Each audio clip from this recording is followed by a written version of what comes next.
आदिवासी दिवस पर लैलूंगा के हाईस्कूल प्रांगण में भव्य आयोजन।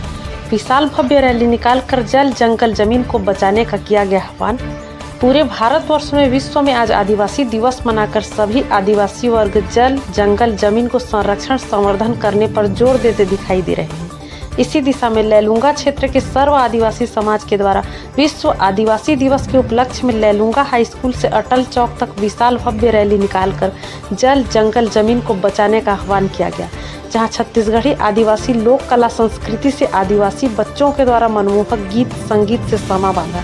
इसी मौके पर पूर्व विधायक हृदय राम राठिया, सरपंच संघ के अध्यक्ष महेंद्र सिंह सिदार, पूर्व जनपद अध्यक्ष रतन सिंह सिदार, जनपद अध्यक्ष श्रीमती किरण पैकरा, अनंत राम पैकरा, सर्व आदिवासी समाज अध्यक्ष सहित लाखों की भीड़ में लोग उपस्थित रहे।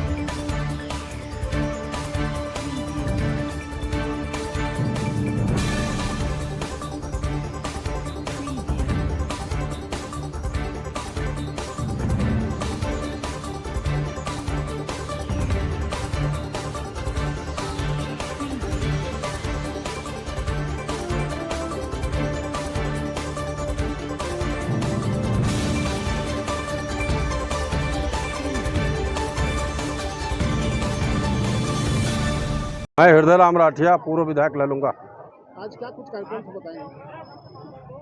प्रतिवर्ष की भांति इस वर्ष भी हमारे आदिवासी समाज द्वारा आदिवासी विश्व दिवस के उपलक्ष्य में यह कार्यक्रम आयोजित था।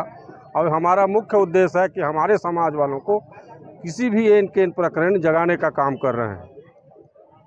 और साथ में मनोरंजन का भी कार्यक्रम था, जो ये मनोरंजन हमारे संस्कृति से जुड़ा है, हमारी परंपरा से जुड़ा है।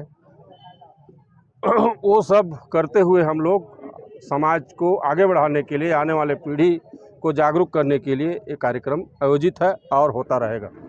और मैं धन्यवाद देना चाहूँगा हमारे इस ब्लॉक के सभी कर्मचारी भाइयों को कि उनके अथक प्रयास और सहयोग से ये कार्यक्रम हर साल बड़े चाव के साथ, उत्साह के साथ आयोजित होता है, जिसमें हम लोग सब एकत्रित होकर, चाहे हमारे जनप्रतिनिधि हों, क्षेत्रीय जनप्रतिनिधि, जनपद के, जिला के और शहर के, और विभिन्न संगठन समाज के अध्यक्षों, सब मिलके हम लोग एक। राठिया जी, आप लोग के द्वारा आरोप लगाया जा रहा था कि राज्य सरकार और केंद्र सरकार पर कोटे पे कोटा, ये क्या चीज़ें बताएंगे? कोटे पे कोटा ये है, जैसे मैं साधारण भाषा में ये बोलूं कि मान लो हमारी जनसंख्या अभी 32% तो मिला नहीं है, 20% में काम चल रहा है। हमारी संख्या ज़्यादा है, या हम लोग ज़्यादा पढ़े लिखे हैं, या हमारी सामाजिक स्तर सुधर चुका है, या मैं एक व्यक्तिगत मेरा उदाहरण ले लो, मैं पेंशन पाता हूँ महीना में 1 लाख, मेरा इनकम बढ़ गया 12 लाख, तो मैं उच्च आरक्षण के दायरे से तो गया। कोटे में कोटा यही है कि या राठिया समाज या सिदार समाज, हमारी जनसंख्या ज़्यादा है तो निश्चित तौर से ज़्यादा शिक्षित है और ज़्यादा लोगों को नौकरी पेशा मिला हुआ है। इससे जो और बचेंगे, हमारे जो 36-42 जनजाति हैं, माने जात के हैं, उनकी जिससे सबसे कम भागीदारी, जैसे बिरहोल, पहाड़ी कोरवा, हमारा सब आरक्षण तो उधर ही चला जाएगा, हमारे आने वाला पीढ़ी वंचित हो जाएगा। ये कोटा में कोटा है और हमारे लिए कोटा में खोटा है, हमारी बर्बादी है आदिवासियों। राठिया जी, लैलूंगा से बाकारूमा रोड का निर्माण हुआ है, काफ़ी गड्ढानुमा है, इस संबंध में आप क्या कहेंगे? मेरे ज़िंदगी में ऐसा ठेकेदार तो नहीं देखा नहीं। कौन ठेकेदार बना है, कुछ जानकारी है? अब नाम सुना हूँ भाई, देखा नहीं हूँ। सुनील रामदास बोलते हैं, और ये गिट्टी के जगह मिट्टी में सड़क बनाया है। अभी पत्थलगांव बाकारूमा रोड बन रहा है। मैं उनके कुछ कर्मचारियों को बोला भी कि आप लोग जो पत्थलगांव से बाकारूमा रोड बन रहा है, उस रोड को देख के आओ, लागत वही है। और इसमें तो नदी नाले सब बनाने का पैसा मिल रहा है, सब तोड़ने का पैसा मिल रहा है। लगभग 600 किसान हैं जिनको उनका मुआवजा अभी तक नहीं मिल पाया है, इस संबंध में। ये बिल्कुल आपत्तिजनक है और मिलना चाहिए। और ऐसे सरकार में बैठे नुमाइंदा लोगों से मेरा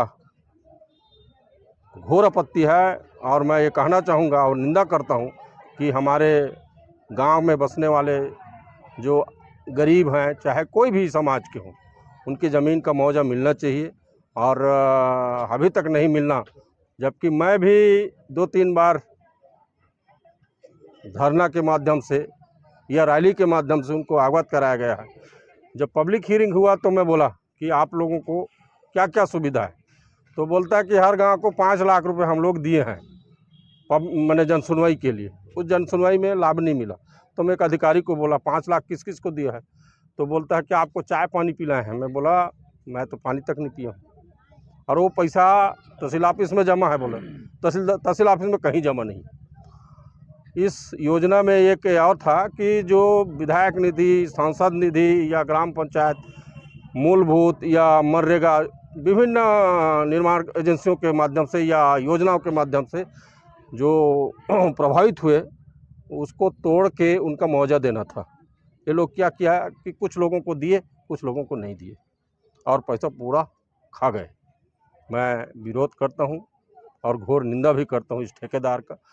और मैं आह्वान करता हूँ छत्तीसगढ़ सरकार से, ऐसे ठेकेदारों को तो ब्लैक लिस्ट में डालना चाहिए। मैं महेंद्र सिदार, अध्यक्ष सरपंच संघ ले लूँगा। क्या कुछ आज कार्यक्रम रहा?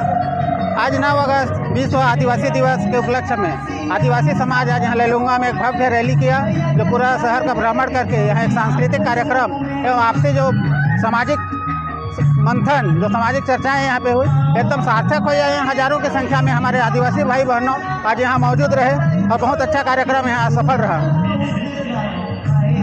लगभग कितने जनसंख्या आई?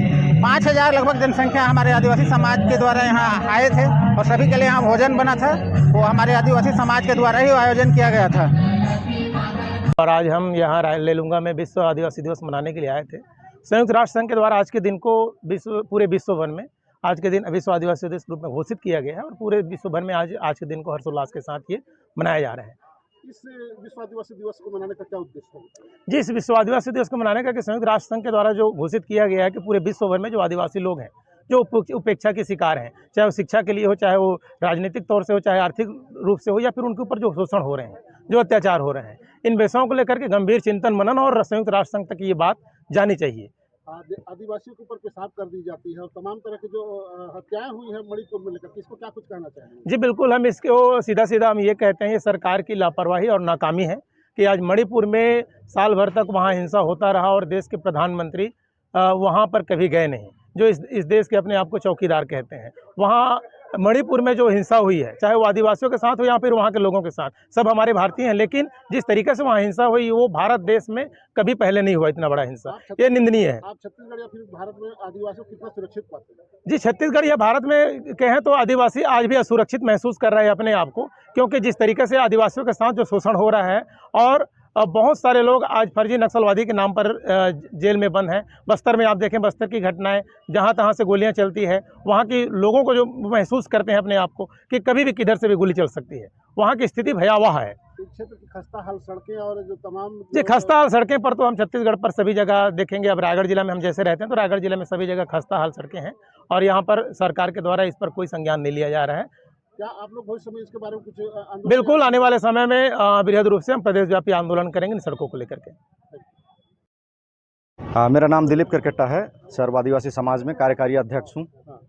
जी, क्या कुछ मना रहे थे बताएं? आज विश्व आदिवासी दिवस मना रहे थे 9 अगस्त के उपलक्ष्य में। जो भारतीय यूनो जो है अपना जो विश्व आदिवासी दिवस घोषित किया है 9 अगस्त को, उसके संबंध में लोगों की क्या कुछ यहाँ सहभागिता रहती है? क्षेत्र के जो कर्मचारी हैं, जनप्रतिनिधि रहते हैं, सबका भरपूर समर्थन रहता है। और आप जैसे अभी भीड़ में भी देखे होंगे, सभी दिशाओं से आते हैं लोग। और जिस प्रकार से अभी हम लोगों ने 3-4 साल पहले ये कार्यक्रम को चालू किया और आज अच्छी खासी भीड़ एकत्र हुई और संवैधानिक अधिकारों को जानने के लिए लोग यहाँ पर आते हैं। सर्व आदिवासी समाजों को आपके द्वारा कोई संदेश देना चाहते हैं? जी, सभी को मैं कहना चाहूँगा, अपना संवैधानिक अधिकार के लिए और संस्कृति को रक्षा करने के लिए यहाँ पर बहुत से वक्ता उपलब्ध होते हैं, उनको सुनने के लिए ज़रूर आना चाहिए।